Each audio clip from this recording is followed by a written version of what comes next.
Consolidation असलेले stocks जे आहेत ते कसे शोधायचे आणि कन्सॉलिडेशन ब्रेकआउट झाल्यानंतर स्टॉक्स कसे शोधायचे. सुरुवातीला आपण कन्सॉलिडेशन मूव्हिंग ॲव्हरेजच्या साह्याने कसं शोधायचं तर ते बघणार आहोत आणि त्याच्यानंतर स्कॅनर बनवून बघणार आहोत. तर कन्सॉलिडेशन बॉलिंजर बँडच्या साह्याने पण आपण शोधू शकतो आणि मूव्हिंग ॲव्हरेजच्या साह्याने पण शोधू शकतो. तर ते कसं शोधायचं तर ते आपण आपल्या या व्हिडिओमध्ये आपण बघणार आहोत. आणि सोबतच हे सगळं करण्यासाठी, ट्रेडिंग सोपं होण्यासाठी त्याचं चार्टिंगचं स्कॅनर आपण या व्हिडिओमध्ये बनवून बघणार आहोत. नमस्कार मित्रांनो, शेअर मार्केट मराठी या यूट्यूब चॅनलवर आपल्या सर्वांचं मनपूर्वक स्वागत आहे.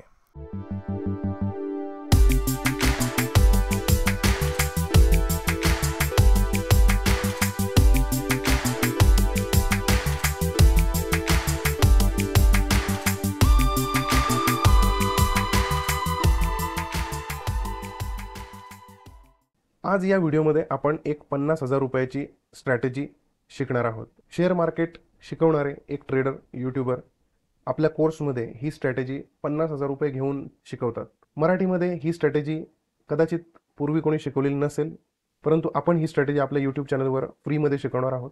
स्ट्रॅटेजी नेमकी काय आहे आणि त्यानुसार ट्रेडिंग कसं करायचं, स्टॉप लॉस कसा घ्यायचा, एंट्री कशी घ्यायची आणि प्रॉफिट कसं घ्यायचं, या गोष्टी आपण याच्यामध्ये डिस्कस करणार आहोत. आणि हे सगळं करण्यासाठी, ट्रेडिंग सोपं होण्यासाठी त्याचं चार्टिंगचं स्कॅनर आपण या व्हिडिओमध्ये बनवून बघणार आहोत. ज्यामुळे तुम्हाला रेग्युलरली कुठले स्टॉक्स या स्ट्रॅटेजीनुसार ट्रेड करण्यासाठी आलेले आहेत ते बघायचं असेल तर चार्टिंग स्कॅनर तुम्हाला सोपं पडेल आणि त्याच्यानुसार तुम्ही आपला स्कॅनिंगचा वेळ वाचवू शकता. मार्केटमध्ये वेगवेगळे चार्ट्स बघण्याचा वेळ वाचवू शकता. चार्टिंग स्कॅनर काय आहे याची माहिती आपण आपल्या मागच्या व्हिडिओजमध्ये दिलेली आहे. तुम्ही जर या चॅनलवर पहिल्यांदाच आलेले असाल तर आपले मागचे व्हिडिओसुद्धा नक्की बघा. आपण या चॅनलवर वेगवेगळ्या प्रकारच्या स्ट्रॅटेजी शिकवलेल्या आहेत. MACD, RSI, त्यानंतर बॉलिंजर बँड, अशा वेगवेगळ्या प्रकारच्या स्ट्रॅटेजी, त्याच्यानंतर price action pattern, option chain analysis, अशा वेगवेगळ्या स्ट्रॅटेजी शिकवलेल्या तुम्ही त्या सुद्धा नक्की बघू शकता. व्हिडिओमध्ये पुढे जाण्यापूर्वी एक विनंती करतो, शेअर मार्केट मराठी हे चॅनलवर उपलब्ध असलेले आपले इतरही व्हिडिओ तुम्ही नक्की बघा. यामध्ये शेअर मार्केटचा अभ्यास कसा करायचा आणि अभ्यासातून प्रॉफिट कसा जनरेट करायचा यासाठी अतिशय उपयोगी अशी माहिती दिलेली आहे. त्यामुळे व्हिडिओला लाईक करा, चॅनलला सबस्क्राईब करा. सबस्क्राईब बटन जवळ असलेलं बेलचं बटन जे आहे ते सुद्धा क्लिक करा, म्हणजे नवीन येणाऱ्या व्हिडिओचं नोटिफिकेशन तुम्हाला मिळत राहील. शेअर मार्केट शिकणाऱ्या आपल्या नातेवाईक मित्रांपर्यंत हे व्हिडिओ नक्की पोहोचवा. आपल्या लाईक, शेअर आणि कॉमेंटमुळे यूट्यूबच्या अल्गोरिदमला कळतं की या व्हिडिओमध्ये खरोखर उपयुक्त अशी माहिती आहे आणि त्यामुळे यूट्यूब आपल्या व्हिडिओला इतर नवीन लोकांपर्यंत पोहोचवण्यासाठी मदत करतं. आपल्या कॉमेंट्स आणि आपला एक लाईक आमच्या टीमला आणखी नवनवीन उत्कृष्ट कंटेंट बनवण्याची प्रेरणा देत असतात. त्यामुळे लाईक आणि कॉमेंट करायला, सबस्क्राईब करायला विसरू नका. व्हिडिओ हा खूप इंटरेस्टिंग आणि माहितीपूर्ण होणार आहे. व्हिडिओचा कुठलाच पार्ट तुम्ही स्किप करू नका, व्हिडिओ पूर्ण बघा. चला सुरू करू आपण आपला आजचा विषय. बऱ्याचदा व्हिडिओ बघितल्यानंतर ट्रेडर्स कॉमेंट्स करतात, सर कन्सॉलिडेशन असलेले स्टॉक्स जे आहेत ते कसे शोधायचे आणि कन्सॉलिडेशन ब्रेकआउट झाल्यानंतर स्टॉक्स कसे शोधायचे, ब्रेकआउटच्या आधी स्टॉक कसे शोधायचे. तर ह्या सगळ्या गोष्टी ज्या आहेत तर त्या आपण आपला मागचा एक व्हिडिओ होता, तर त्या मागच्या व्हिडिओमध्ये आपण कन्सॉलिडेशन म्हणजे काय हे डिटेल डिस्कस केलेलं होतं. हा तो व्हिडिओ आहे, ब्रेकआउटचे स्टॉक्स एक दिवस आधी कसे शोधायचे. तर त्याच्यामध्ये आपण कन्सॉलिडेशन म्हणजे काय ह्याच्याबद्दल डिटेल माहिती घेतली होती आणि त्याच्यानुसार एक स्कॅनर सुद्धा बनवून बघितलेलं होतं. त्यावेळेला आपण जे स्कॅनर बनवून बघितलेलं होतं तर ते स्कॅनर होतं बॉलिंजर बँड या इंडिकेटरवर आधारित. आणि आजचं आपण जे स्कॅनर बनवून बघणार आहोत तर ते स्कॅनर आहे मूव्हिंग ॲव्हरेजवर आधारित आणि आजची स्ट्रॅटेजी पण आहे मूव्हिंग ॲव्हरेजवर आधारित.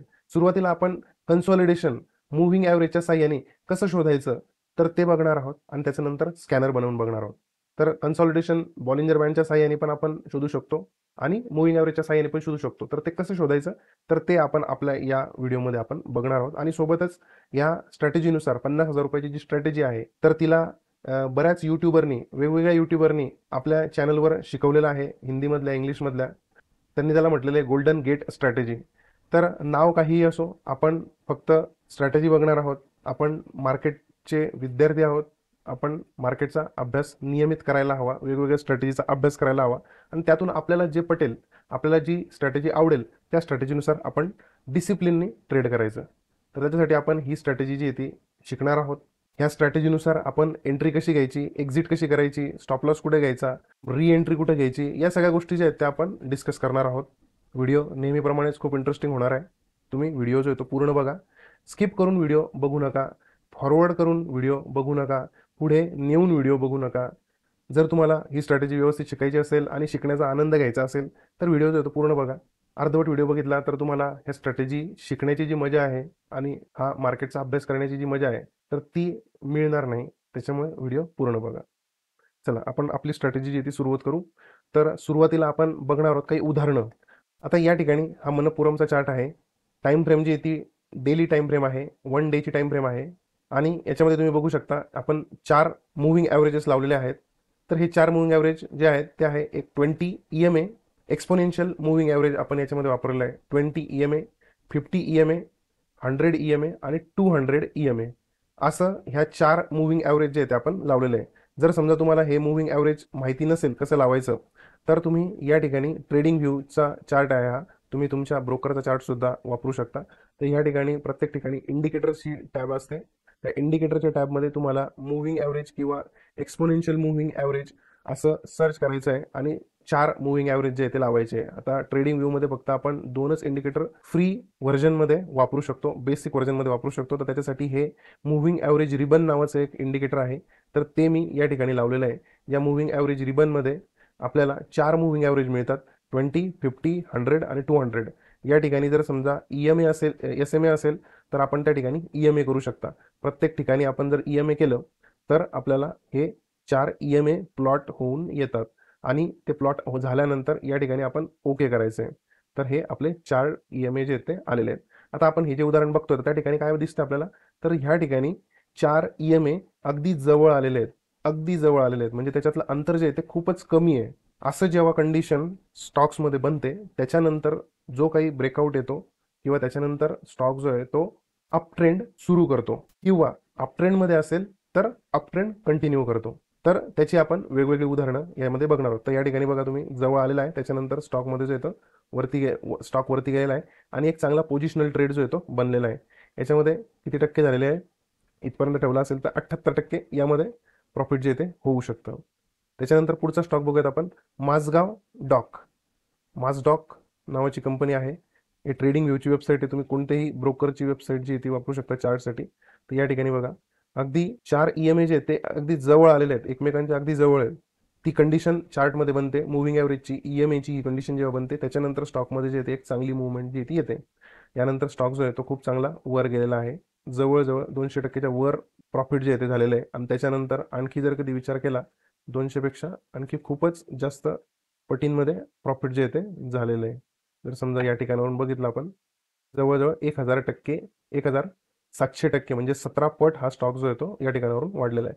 पुढचं उदाहरण बघूयात आपण, IRFC नावाची कंपनी आहे, इंडियन रेल्वे फायनान्स कंपनी असं या कंपनीचं नाव आहे. या ठिकाणी आपण IRFC कंपनीचं नाव सुद्धा बघू शकतो, इंडियन रेल्वे फायनान्स कॉर्पोरेशन. आपण ट्रेडिंग व्ह्यूवर सुद्धा वेगवेगळे व्हिडिओज जे बनवलेले आहेत तुम्ही ते सुद्धा बघू शकता.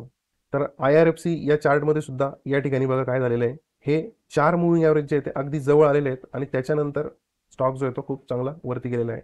अशा पद्धतीने याच्यामध्ये चांगली मूव्ह आलेली आहे. पुढचं उदाहरण बघूयात आपण, RVNL. हा जो आहे तो बेसिक पॅटर्न आहे. याच्यामध्ये आपण बेसिक पॅटर्न बघतोय.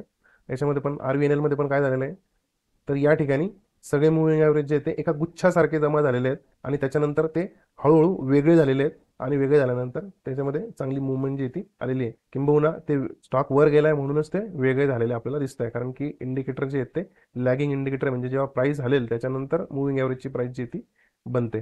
तर अशा पद्धतीने हा RVNLचा चार्ट आहे. आणि हा एक शेवटचा आपण चार्ट बघूयात, LTMचा, LTIM. याच्यामध्ये सुद्धा जेव्हा हे 4 मूव्हिंग ॲव्हरेज एकत्र आले आणि त्याच्यानंतर स्टॉक जो आहे खूप चांगला वरच्या दिशेला गेलेला आहे. परत एकदा सांगतो की 20चा एक्सपोनेन्शियल मूव्हिंग ॲव्हरेज, 50चा EMA, 100चा EMA आणि 200चा EMA ज्या वेळेला एका जवळ येतात, अगदी जवळ येतात, या जवळ येण्याचा अर्थ काय असतो की मागे जे आहे ते भरपूर कन्सॉलिडेशन जे आहे ते झालेलं आहे, म्हणून ते एका गुच्छासारखे जे आहेत ते जमा होतात.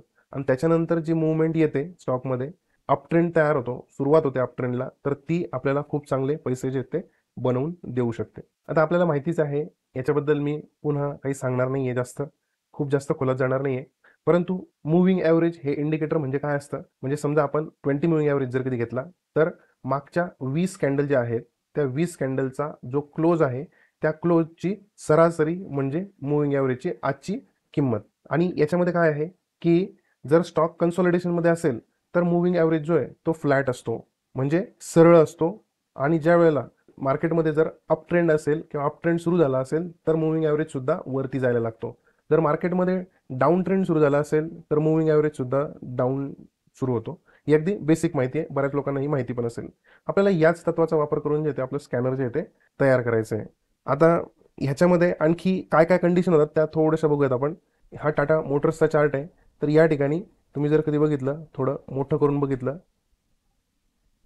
तर या ठिकाणी हे चारही मूव्हिंग ॲव्हरेज जे आहेत ते अगदी जवळ आलेले आहेत आणि हे एकमेकांपासून दूर जायला या ठिकाणापासून सुरुवात झालेली आणि त्याच्यानंतर स्टॉकमध्ये जे येतो अप ट्रेंड आपल्याला बघायला मिळतो. जर समजा आपण ही कंडिशन आपल्याला जर कधी चार्टिंगवर स्कॅनरवर जर कधी समजली तर आपण या ठिकाणी कुठेतरी या ठिकाणी याच्यामध्ये एंट्री घेऊ शकतो आणि इथून चांगलं प्रॉफिट जे ते कमवू शकतो. ही स्ट्रॅटेजी आहे ती पोझिशनल स्ट्रॅटेजी आहे. इंट्राडेमध्ये छोट्या टाइम फ्रेममध्ये या स्ट्रॅटेजीमध्ये खूप फॉल्स सिग्नल, चुकीचे सिग्नल्स मिळू शकतात. त्याच्यामुळे ही स्ट्रॅटेजी तुम्ही 1 आवरच्या टाइम फ्रेममध्ये किंवा 1 दिवसाच्या टाइम फ्रेममध्ये वापरणं सर्वात जास्त चांगलं राहील. तर आता या ठिकाणी ही जी कंडिशन तयार झालेली आहे तर याच्या मागे बघा कन्सॉलिडेशन, किती मोठं कन्सॉलिडेशन तयार झालेलं आहे आणि सगळे EMA जे आहेत ते फ्लॅट झालेले आहेत. फ्लॅट म्हणजे आडवे झालेले आहेत सगळे EMA आणि त्याच्यामुळे ही जी कंडिशन आहे ती बनलेली आहे. दुसरं उदाहरण बघूयात आपण, वर्लपूलचं उदाहरण बघूयात. हे बघा या ठिकाणी सुद्धा हे EMA जे आहेत ते थोडेसे स्लाइटली डाऊन ट्रेंडमध्ये आहेत आणि फ्लॅट आहेत या ठिकाणी. आणि त्याच्यानंतर याच्यामध्ये आपल्याला हवी ती कंडिशन मिळालेली आहे आणि त्याच्यानंतर स्टॉक जो आहे तो खूप चांगला वरती गेलेला आहे. पुढचं एक उदाहरण बघूयात आपण, SCI shipping corporation of India. याच्यामध्ये सुद्धा मागे खूप कन्सॉलिडेशन झालेलं आहे आणि त्या कन्सॉलिडेशन नंतर स्टॉकमध्ये जे ते प्राइस जी ती वाढायला लागली आहे आणि मूव्हिंग ॲव्हरेज सुद्धा जो आहे तो वाढायला लागलेला आहे आणि त्याच्यानंतर स्टॉक जो आहे तो चांगला परफॉर्म केलेला आहे. अल्ट्राटेक सिमेंटमध्ये बघूयात आपण, या ठिकाणी पण काय झालेलं आहे, जेवढे जेवढे उदाहरणं तुम्ही बघाल तेवढे तुम्हाला आणखी स्ट्रॅटेजी जी ती खूप चांगली समजत जाईल. त्याच्यामुळे तुम्ही ते बघायला पाहिजे जास्तीत जास्त. या ठिकाणी बघा हे एवढं कन्सॉलिडेशन होतं, थोडा डाऊन ट्रेंड होता, डाऊन ट्रेंड नंतर अप ट्रेंड सुरू झालेला आहे आणि त्याच्यानंतर परत रिटेस्ट झालेला आहे आणि त्या ठिकाणी कन्सॉलिडेशन, हे जे कन्सॉलिडेशन झाले त्याच्यामुळे मूव्हिंग ॲव्हरेजेस जे ते फ्लॅट झालेले आहेत आणि त्याच्यानंतर एकदम जवळ आलेले गुच्छा तयार झालेला आहे आणि त्याच्यानंतर स्टॉक जो तो वरती गेलेला आहे. तर अशा पद्धतीचं हे कन्सॉलिडेशन जे आहे ते आपल्याला शोधायचं आहे. आता आपली काय कंडिशन आहे ते बघूयात आपण. कॅन्डल्स ज्या आहेत त्या थोड्या हाईड करूयात. कॅन्डल्स हाईड सुद्धा करता येतो आपल्याला, या ठिकाणी ऑप्शन आहे त्याच्यामध्ये. टाटा मोटर्सचं उदाहरण जर आपल्याला चांगलं समजेल. हे बघा आता आपल्याला स्कॅनर बनवायचं आहे, त्याच्यासाठी आपल्याला ही ही जी कंडिशन आहे तर ती आपल्याला स्कॅनरमध्ये लिहायची आहे. तर ती कशी लिहिता येईल आपल्याला, तर हा जो आहे तो 20चा आहे, हा 50चा आहे, हा 100चा आहे आणि हा 200चा आहे. तर या ठिकाणी काय झालेलं आहे की 20चा मूव्हिंग ॲव्हरेज जो आहे तो अगदी जवळ आहे कशाच्या, 50च्या. 20चा मूव्हिंग ॲव्हरेज जो आहे तो 100च्या पण अगदी जवळ आहे आणि 20चा मूव्हिंग ॲव्हरेज EMA 200च्या पण अगदी जवळ आहे. आपण याच्यामध्ये असं लिहू शकतो का की 20 मूव्हिंग ॲव्हरेज जो आहे तो 50च्या पण जवळ आहे, 100च्या पण जवळ आहे आणि 200च्या पण जवळ आहे. तर असं आपण चार्टिंगमध्ये लिहू शकतो. तर ते कसं लिहायचं ते आपण पुढे बघूयात. परंतु त्याच्यासाठी आपल्याला पहिले काय करायला पाहिजे, ही जी रेंज आहे याच्यामध्ये आपल्याला जे ते शोधायचं आहे तर ती रेंज जी ती फक्त आपण जर समजा 1% दाखवली, म्हणजे जर समजा एखादा स्टॉक 100 रुपयाचा असेल तर त्याचा 1% म्हणजे काय, 1 रुपया. म्हणजे ज्या वेळेला 100 रुपयाचा स्टॉक 99 वरून 100 रुपये जाईल तेव्हा तो 1% त्याच्यामध्ये म्हटलं जातो. आणि हा 1% जो आहे तो आपल्याला या प्राइस स्केलवर जो आहे तो दिसतो, या प्राइस स्केलवर दिसतो. जर समजा हा 20चा मूव्हिंग ॲव्हरेज आहे, हा 50चा मूव्हिंग ॲव्हरेज आहे, हा 100चा मूव्हिंग ॲव्हरेज आहे आणि हा 200चा मूव्हिंग ॲव्हरेज आहे. हे जर कधी ह्या 100 आणि 99 ह्या 1%च्या रेंजमध्ये जर कधी एखाद्या दिवशी आले एकत्र तर आपल्याला ही कंडिशन जी आहे ती मिळू शकते. कधी कधी ही कंडिशन जी आहे ती कशी असेल, हा 20चा असेल, हा 50चा असेल अगदी जवळ, हा 100चा असेल अगदी जवळ आणि हा थोडासा दूर असेल. अशा वेगवेगळ्या कंडिशन्स जे आहेत त्या याच्यामध्ये होऊ शकतात. कधी कधी काय होईल की हा 20चा मूव्हिंग ॲव्हरेज असेल, हा 50चा याच्या वरती असेल, हा 100चा वरती असेल किंवा 200चा इथं खाली असेल. असे वेगवेगळ्या कॉम्बिनेशन जे आहेत याच्यामध्ये होऊ शकतात. त्याच्यामुळे आपल्याला ह्या सगळ्या प्रकारचे कॉम्बिनेशन चार्टिंगमध्ये लिहायचे आहे. परंतु आपलं बेसिक काय लिहायचं आपल्याला, तर 20 हा 50च्या जवळ असला पाहिजे, 20 हा 100च्या जवळ असला पाहिजे आणि 20 हा 200च्या जवळ असला पाहिजे. म्हणजे ऑटोमॅटिक 50 हा 100च्या पण जवळ येईल आणि 50 हा 200च्या पण जवळ येईल आणि 50 हा 100 हा 200च्या पण जवळ येईल. ऑटोमॅटिक ह्या कंडिशन ज्या आहेत तयार होते. तर हे कसं आपण चार्टिंगमध्ये लिहिणार, तर ते आता आपण बघणार आहोत. तर आपल्याला सुरुवातीला आपण फक्त काय लिहिणार आहोत, 20 आणि 50चं कंपॅरिझन जे आहे ते लिहिणार आहोत. तर ते कसं लिहायचं ते बघूयात आपण. त्याच्यासाठी आपण या चार्टिंगच्या वेबसाईटवर आलेलो आहोत. आपल्याला ही जी पहिली कंडिशन लिहायची आहे, तर त्याच्यापैकी पहिली कंडिशन लिहिताना आपल्याला काय करावं लागेल, तर 2 कंडिशन त्याच्यामध्ये बनवू शकतात. एक म्हणजे 20चा EMA जो आहे तो वरती असू शकतो आणि 50चा खाली असू शकतो. ही एक कंडिशन तयार होऊ शकते. आणि दुसरी कंडिशन काय तयार होऊ शकते, तर 50चा मुव्हिंग ॲव्हरेज हा वरती असेल आणि 20चा मुव्हिंग ॲव्हरेज खाली असेल. परंतु याच्यामध्ये आपल्याला आणखी काय लिहायचं आहे, तर पहिले हे दाखवतो की हे कसं लिहायचं. आपल्याला ह्या 2 कंडिशन लिहायच्या आहेत म्हणून आपण एक सब फिल्टर सुद्धा ऍड करायचं याच्यामध्ये. इथं सब फिल्टर येतं, म्हणजे हे मेन फिल्टर आणि त्याच्यानंतरचं हे सब फिल्टर.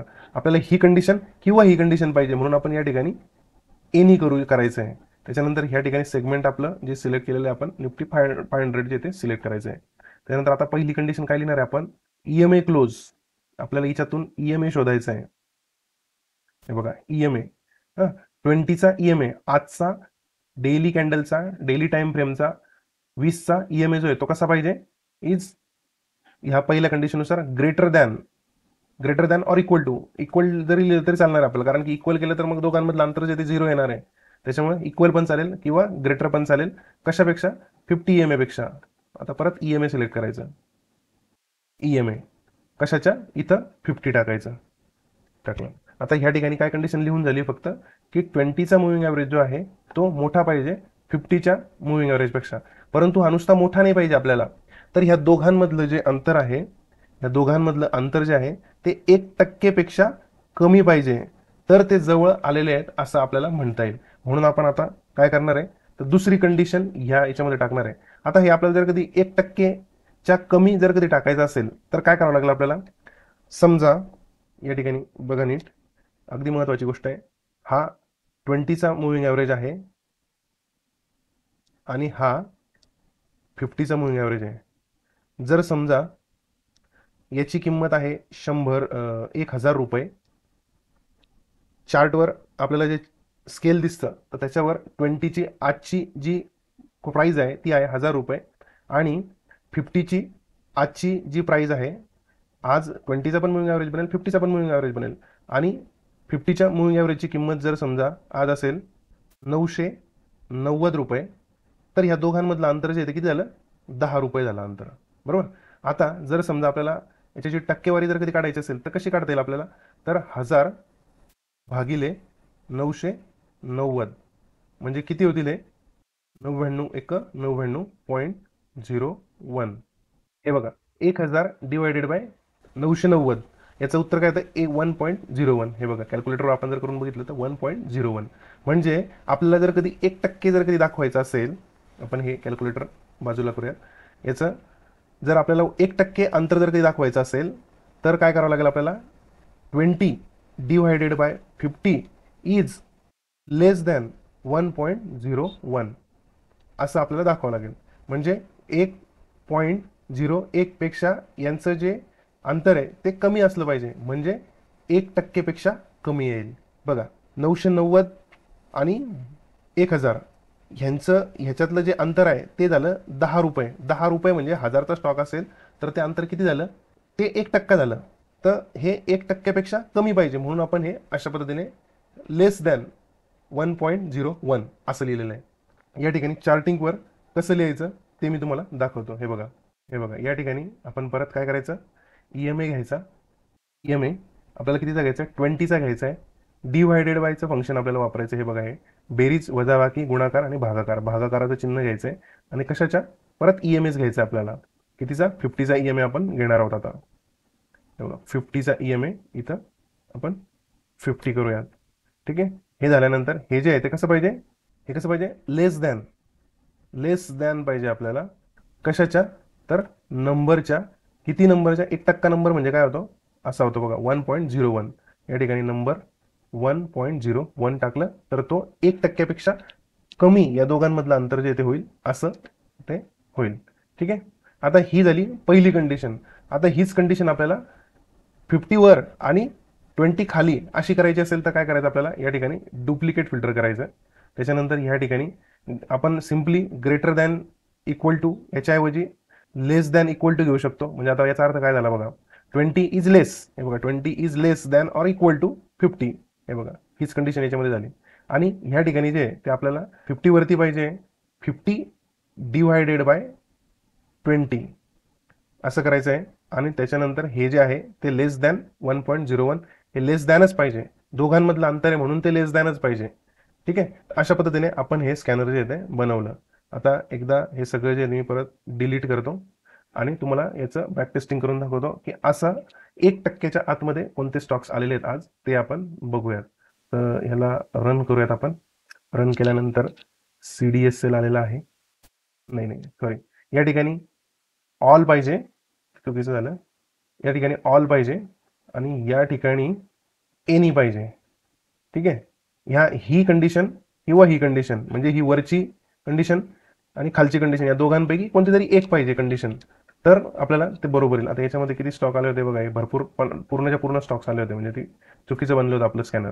आता हे रन करूयात आपण. आता बरोबर आपल्याला पाहिजे तेवढे स्टॉक्स येतील फक्त. हे बघा फक्त 114 स्टॉक आलेले आहेत तरी सुद्धा. आपण हे जे आहे ते निफ्टी 50चे सिलेक्ट करूयात. निफ्टी 50 सिलेक्ट केल्यानंतर रन स्कॅन करूयात. हे बघा आता याच्यामध्ये एवढे स्टॉक जे आहेत ते असे आलेले आहेत की ज्यांच्यामध्ये 220 आणि 50 मूव्हिंग ॲव्हरेज जे ते अगदी जवळ आहे, 1%च्या आतमध्ये आहेत. आता असा कोणता स्टॉक आहे ते बघूयात आपण आणि याच्यावर बघूयात आपण. ठीक आहे, आता कोणता स्टॉक आलेला आहे, एक डॉक्टर रेड्डी बघूयात आपण. डॉक्टर रेड्डी लॅब, हां हे बघा ह्या ठिकाणी आता आपण फक्त एकच हे टाकलेलं आहे. ही जी रेड लाईन आहे आणि ही हिरवी लाईन आहे, या दोघांमधलं अंतर आपण जर कधी बघितलं तर तुम्हाला मोठं करून दाखवतो, तर ते 1%पेक्षा कमी असणार आहे. हे बघा आता हे अंतर किती आलं आहे, फक्त अर्धा टक्का आलेलं आहे, -0.54% आलेलं आहे. 32 रुपयाचं हे अंतर आहे फक्त. आणि 32 रुपयाचं अंतर म्हणजे 6000च्या स्टॉकला 32 रुपयाचं अंतर म्हणजे अर्ध्या टक्क्यापर्यंतच आलेलं आहे फक्त.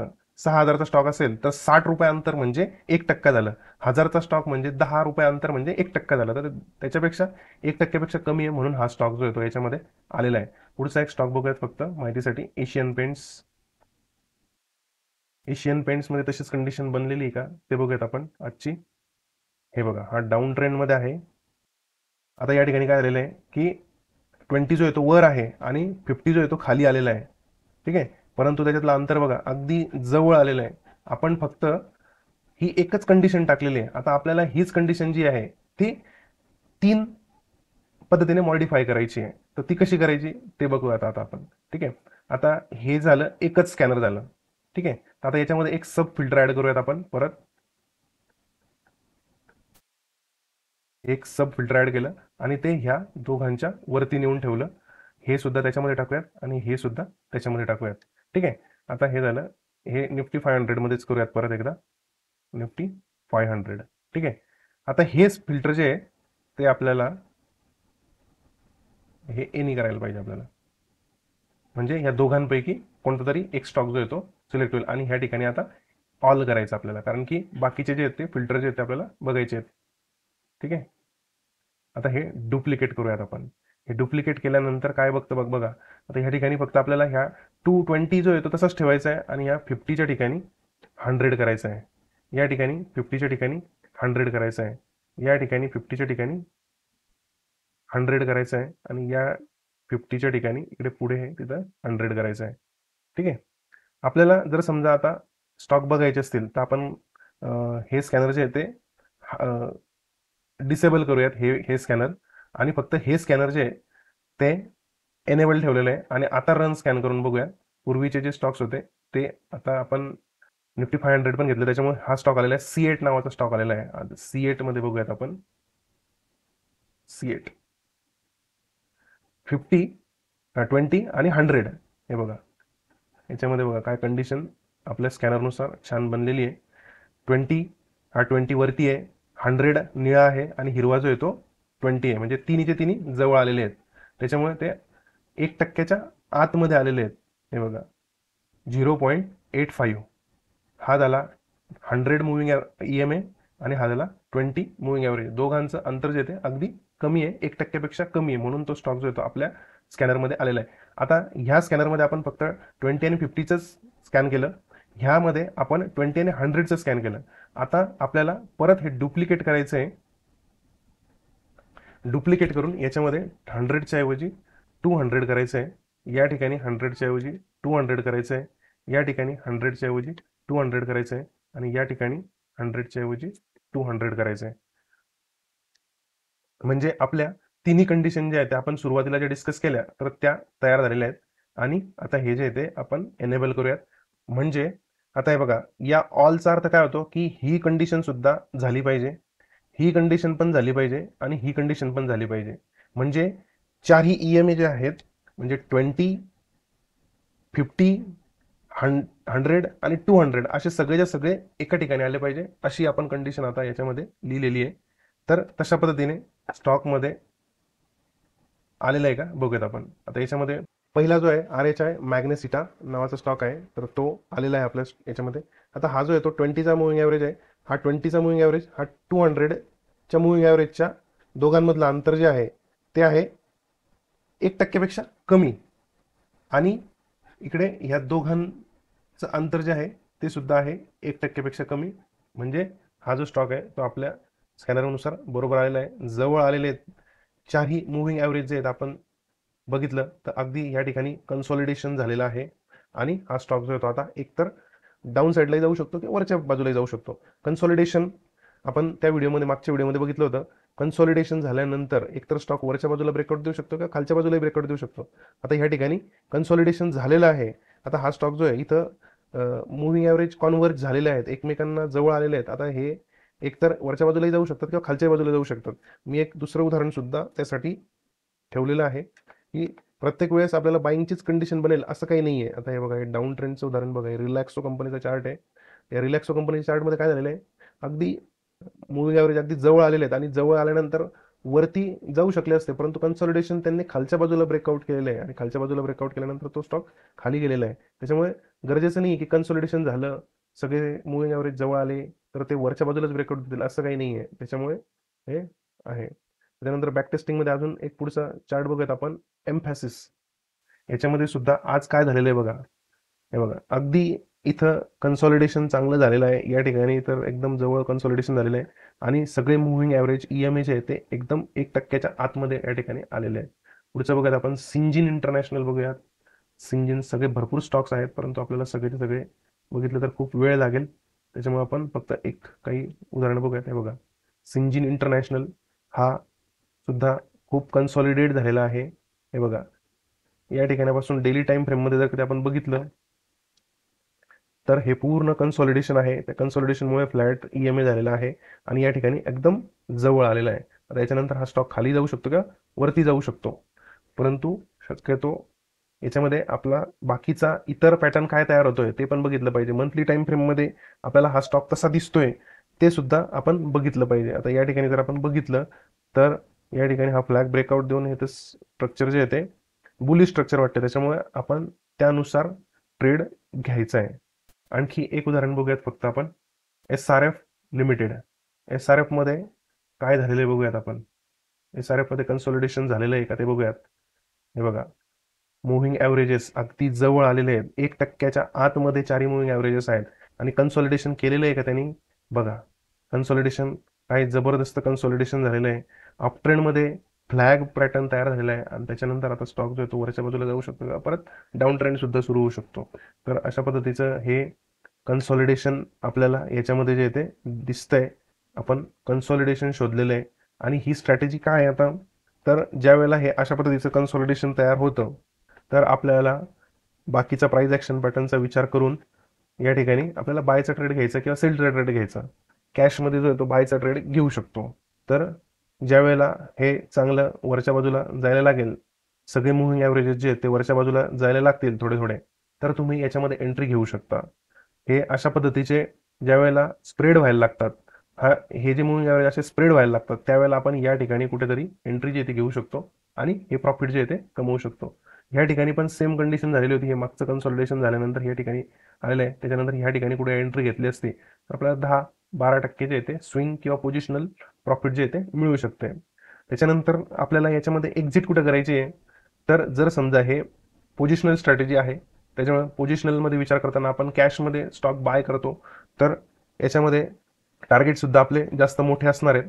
तर त्याच्यामुळे आपला स्टॉप लॉस जो आहे तो टेक्निकल स्टॉप लॉस जो आहे तो प्रिव्हियस जी काही वीकली कॅन्डल असेल, मंथली कॅन्डल असेल, त्याचा लो आपण ठेवायला पाहिजे. किंवा जे काही कन्सॉलिडेशन पॅटर्न असेल त्या कन्सॉलिडेशन पॅटर्नचा जो काही स्टॉप लॉस बनत असेल, ट्रायंगल पॅटर्न असेल, डबल बॉटम पॅटर्न असेल, तर त्याचा जो काही स्टॉप लॉस असतो तो स्टॉप लॉस आपण याच्यामध्ये ठेवला पाहिजे.